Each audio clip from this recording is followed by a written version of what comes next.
qualifying Saturday at the Qantas Australian Formula One Grand Prix. Today on Wide World of Sports, we take you live to Albert Park in Melbourne as the stars of Formula One shoot it out for final grid positions.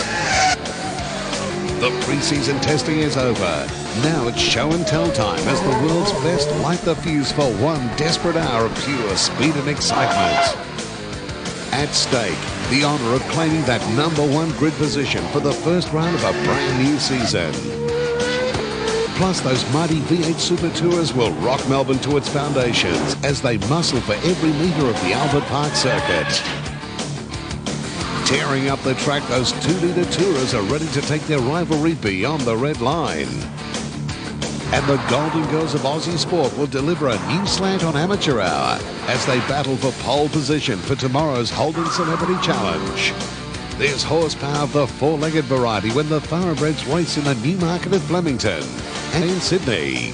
So climb aboard live as the bravest and fastest chase the glory on qualifying day at the Qantas Australian Formula One Grand Prix.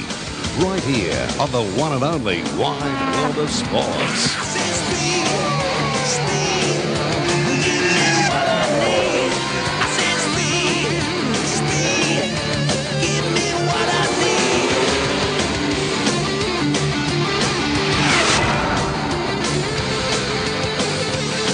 And welcome to Albert Park, Melbourne on qualifying Saturday for the Qantas Australian Formula One Grand Prix. You can see the city backdrop there and this wonderful track facility and, of course, the Albert Park Lake. It's an absolute picture today. Monaco might have the glamour and tradition, but Melbourne can rightfully lay claim to the world's best street circuit.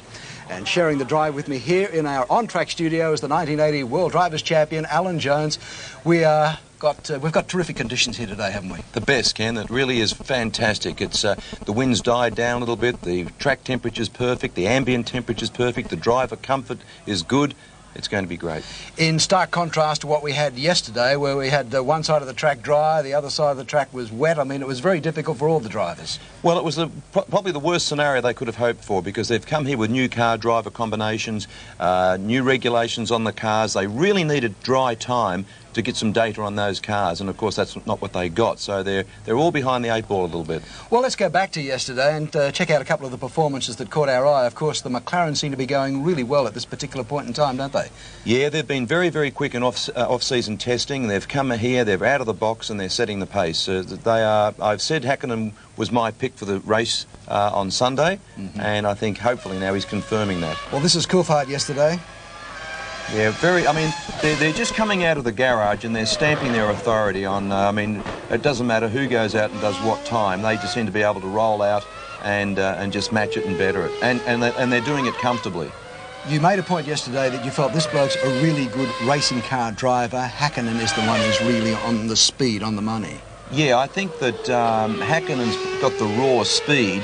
Coulthard's probably got a better racing head on his shoulders.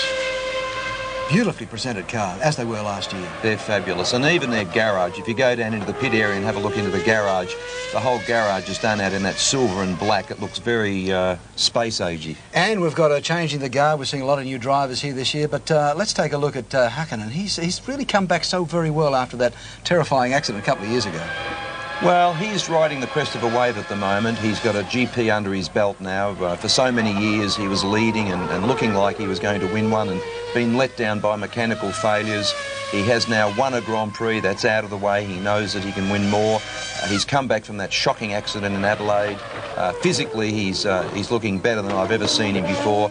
He's very, very confident, and I think he's going to be hard to beat. And the man who is the benchmark in Formula One, no matter what happens, whether he wins a World Drivers' Championship or not, is, of course, Michael Schumacher. That's exactly right. I mean, at the end of the day, he went back to the hotel quickest. He's the one that's on the front of all the newspapers this morning, and that's what it's all about. He really is the best driver. I mean, John Watson was asked to find the 10 best drivers in the world at the moment in regards Formula One. And he said, well, the top 6 are Schumacher. Look at the cars. They look like darts this year. This new, the thinner chassis and, of course, the groove tyres. All these new innovations. It's going into uncharted territory, aren't we? Yeah, and I love it. I think it's fantastic. The cars are physically moving around the circuit a lot more. You can see the drivers fighting a lot more. These are Formula One drivers. They get paid millions of dollars to do this, and to see the top drivers really working at their craft is fabulous. And these new regulations are making the cars move around a lot more, so visibly we're seeing them work a lot harder. OK, well, weather is all important when we're in Melbourne. We had one of those ordinary days yesterday, but today, as far as the drivers are concerned, they've got to be very happy with what they're confronted with. There's the forecast: fine, partly cloudy, moderate to fresh southerly winds, maximum temperature 21 degrees, so it won't be a lot of heat sitting in the cockpit today. No, that's just about as good as it gets. A dry track, 21 degrees, very low wind. That's just about perfect for them. And about the track temperature, let's check that out. Well, the track temperature is 31 degrees, the air temperature is 17, as you said before, so southwesterly 3.3, and the humidity is 56 degrees. What about the wind? I mean, we've got a lot of gusting winds here today. Does that make have any effect on the cars at all? It's not so bad here, in as far as that there's a lot of protection vis-a-vis trees, pit buildings and so forth and so on. There are a couple of sections where you might have that protection and then run out from the side of it and not have any at all and get a little gust of wind, but certainly nothing to worry about. Nowhere near as much as some circuits, like, say, in the south of France, where they call the back straight the Mistral Straight. That makes your hair go grey. Absolutely. The Formula One machines were out on the circuit this morning, grabbing valuable track time before this afternoon's final qualifying. Anne-Marie Sparkman has the highlights of today's first practice session. A cool morning and a dry track at Albert Park gave the drivers plenty of licence to push the envelope. This is really a quick lap here, John Watson. You can tell he's using every bit of the circuit, as AJ said, but just the car moving around. They really do start to slide now, dance around under brakes. They're fantastic to watch. Well, Villeneuve trying very hard, using more than the racetrack, but really what he's doing is just getting back into the rhythm, getting the senses and the feel of the car back again. And he goes across the line, 1:34.3. Michael Schumacher, the fastest man here yesterday, but this morning the dancing horse was prancing off the track. Oh, there you go. So he always tries that, doesn't he, Michael? Yeah, that was a lock-up on the inside, on the left front wheel. He couldn't check the speed. He had little choice. He went straight on. That was the smart thing to do. As for those fears that the new regulations will slow down the F1 times too much, well, the dominant McLaren machine showed that is not a concern. Time clicking down now for David Coulthard. You can see Hakkinen, his teammate. There's the time of 1:31.931 that absolutely stunned everybody up here, but he hauls it off into the pit area. Was on a hot lap, got balked, might have thought now's the time to go in. Mika Hakkinen has done his work. David Coulthard will be on a different programme this morning. He may well be doing the full tank running for the team. Mika Hakkinen is doing the, let's say, the low tank running, going for a time. And of course McLaren will not want to show their hand too early. They will not want to alert the competition too early, but they've gone and done it. Other teams had plenty of problems. Well, fellas, there's the cross car that Charles Stewart was talking about, and those side wings are missing. So an interesting experiment. Yeah, I'm not quite sure. Maybe the side wings were upsetting the airflow onto the rear wing, and perhaps one of the, well, it doesn't matter now because there's not too much wind going back to the rear wing anyway, John. No, Olivier Panis has pulled off down at turn 6, and that will be very disappointing indeed for the Prost team. They've been suffering a lot of gearbox development problems, and that could easily be another gearbox-related stoppage. While Benetton's new gun, Alexander Wurz, was on an F1 learning curve. Alexander Wurz was saying how talented and brave he is. Well, just had a big lose right up into the kitty litter. Would not be happy with that. There it is, yes, into turn 1, locks up under brake. Yeah. You could hear it, you'd hear the sound of the brake lock up. Must have been a rear bias that caused that car to go into a spin. He's trying to recover, but for Alexander, well, that's the end of your session. Now, Alexander was very much a passenger, but he'll have learned that, and he's an intelligent young man. He'll go back to the pits and say, sorry, guys, that was my fault. Sauber's Jean Alesi, 8th fastest yesterday, trying desperately to keep his Grand Prix career on track. Been a great ability, great skill. Sadly, he's a very emotional man, and he allows that emotion to dominate all his other characteristics. Currently, he's 7th quickest, 1:34.9, and we see a fraction of an improvement in time, but no improvement in position. But a man who really has got the potential, he's got all the skills, he just can't quite work out mentally how to apply them. While the Scotsman David Coulthard decided it was time to throw out a challenge to his teammate Mika Hakkinen. Coulthard really throwing the McLaren round as the time ticks away. David Coulthard right on the limit as only turn 13, coming up to the completion of the lap. Very easy in these final corners, Alan, to throw it all away, but David Coulthard is in control. This is looking good, John. This is going to be very, very close, if not better. The Scotsman now in the other McLaren. Hakkinen also the fastest, 1:32.264 for David Coulthard. Well, it's that last segment seems to be the most difficult. You can get the time in stage one, you can probably consolidate in two, but it all just drifts away in those final 4 corners before you come across the line. But it does make McLaren 1 and 2 at the moment. And I have to say, Darrell, prior to this race, I was asked to predict the front row of the grid, and I said it would be Hakkinen and Coulthard in no particular order, and I will not be surprised if that's the outcome at the end of 1 hour of qualification this afternoon. Well, I was saying that earlier. They've come here with a reputation. They were the team to beat. I've looked around the pits at them working. There's no fuss in the pits. They've had that appearance that they're ready to do the business since they arrived here. The reigning world champion limped back to the pits with some serious body damage. Now look at this. He comes into the pits. This is Villeneuve, and that wing really tipped right over on the rear end of the car. Now, that is an extremely dangerous situation. Now, whether he's actually had a bit of an off and biffed that against the fence or not, I don't know. It looks like a collapse just to the right of the tail light. That is an extremely dangerous situation. Villeneuve's practice session finished, but the flying Finn Mika Hakkinen had re-emerged to see if he could better that first hot lap. Laying rubber as he comes out of turn 15. That will cost him a tenth or two, but great to see the spirit of the driver coming through in a pretty serious session. 1:31.493, absolutely unbelievable. We're now in under less than 2 seconds. Pole time for 1997, and we were talking about maybe pole time being maybe 4 seconds, and he isn't finished yet. The Mika Hakkinen and Alan Jones has said really stamping his authority here at Albert Park. He certainly is. He's just getting quicker and quicker and quicker. Well, the response, Darrell, I think that we may well see to Mika Hakkinen's superb efforts could come from the FIA, because they are saying if this does not slow the cars down sufficiently, they can and reserve the right to take further steps.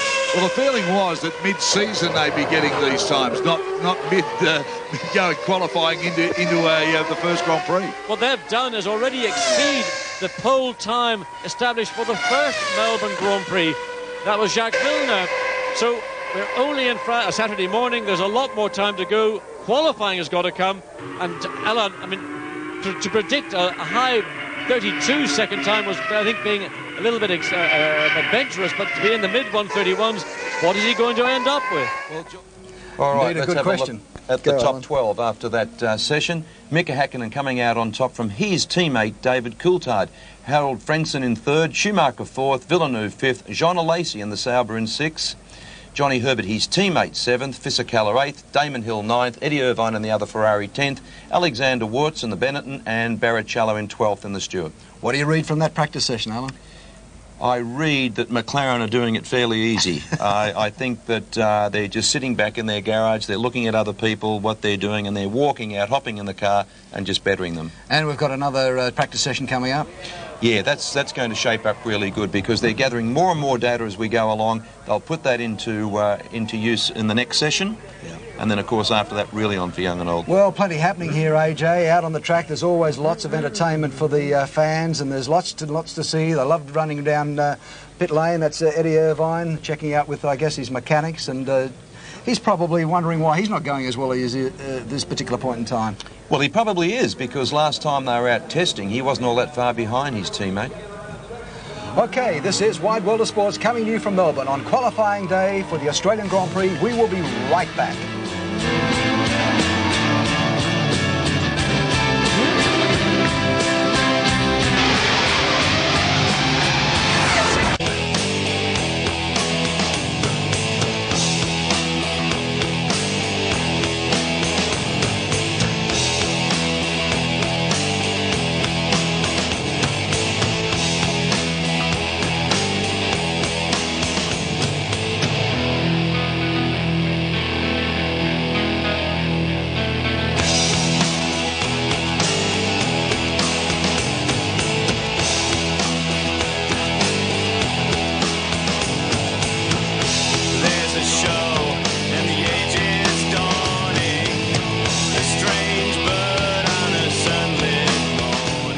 What a good city. They really love the big events and, of course, all the outdoor cafes and so many things to see and do, particularly at this time of the year with so much happening in Melbourne for the Australian Formula One Grand Prix.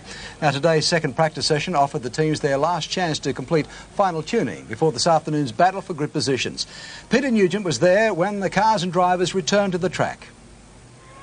The final chance for teams to get it right before this afternoon's qualifying session, and Michael Schumacher was trying hard. And as you can see, Schumacher really trying, and see the car then step out from the rear.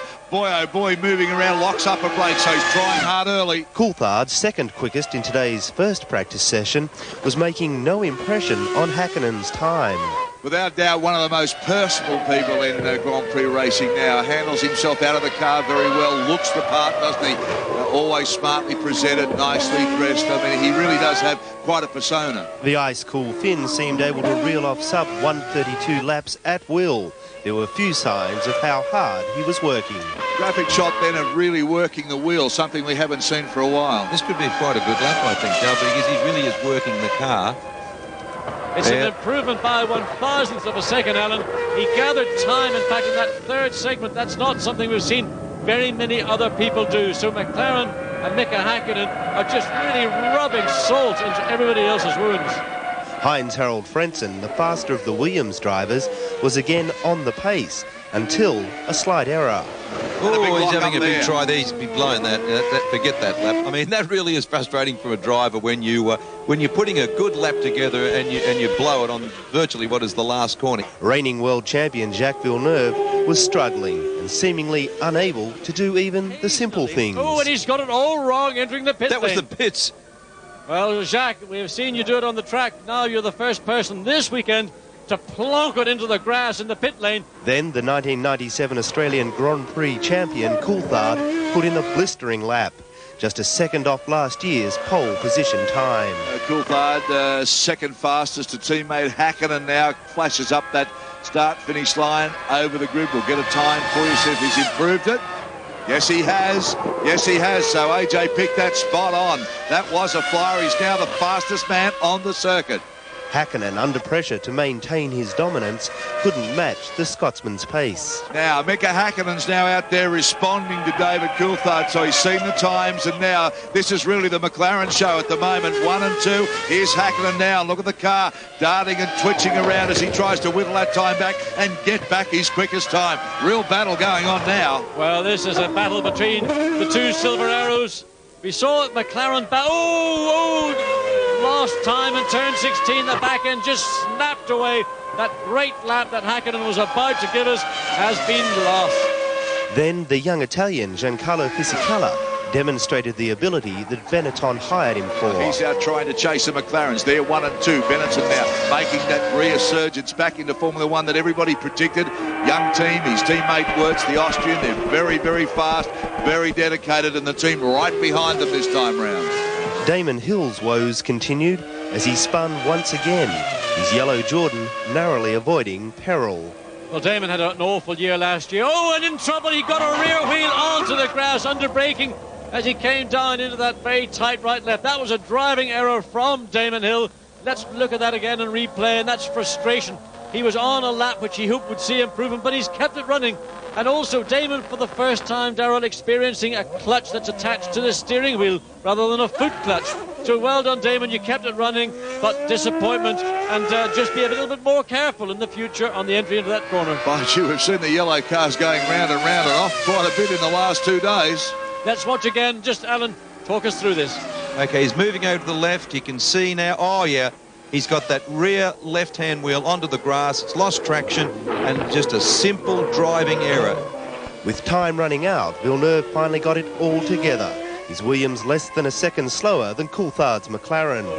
Jacques Villeneuve and Williams back on track now and winding up the wick as he flashes up over that start-finish line again and yet to start another lap. So let's have a look at what Villeneuve can do at the moment. Well, he's gone up into second place. That's how well he's gone as he's gone over the start-finish line. He's now put Hakkinen back to third. So it's now Coulthard is the fastest with a 1:34.56, but Villeneuve with a 1:31.178. Schumacher matched the mounting tempo, pushing the Ferrari to the third fastest time. But in fact, Michael Schumacher's just gone third. and he's about 2.5 to 3/10 of a second behind Jacques Villeneuve. So this battle in preparation for qualifying at 1 o'clock this afternoon is warming up. With the McLarens clearly dominant during the last 2 days, Coulthard and Hakkinen appear in the box seat for this afternoon's qualifying session. Charles Stewart caught up with the Flying Scotsman. David, happy memories here in Melbourne, and I guess today is helping. Yeah, no, good memories of Melbourne. I like the track. You know, I don't think that I've got room to jump up and down yet because qualifying's where it counts, and at the moment I think Mika's got a better handle on his car than I have, but it's going to be close, so it'll be a good fight. Everything looks like very good for McLaren this early in the season. Is that the way you see it? Yeah, I think we've got a better package than last year. I think it's going to be close to ourselves, Williams and Ferrari, and maybe Benetton at times, but I think hopefully we've got a little edge for the year. Okay, well, here's the combined 12 from those two sessions, and David Coulthard's emerged on top. Villeneuve scraping back into second spot over Michael Schumacher. Mika Hakkinen down in fourth. Fisichella fifth. Frentzen in sixth. Johnny Herbert 7th, Eddie Irvine 8th, Jean Alesi 9th, Damon Hill 10th, Ralph Schumacher in 11th, and Alexander Wurz in the Bennett in 12th position. OK, you're watching Wide World of Sports live and exclusive from Albert Park in Melbourne. We'll be back in just a few moments' time.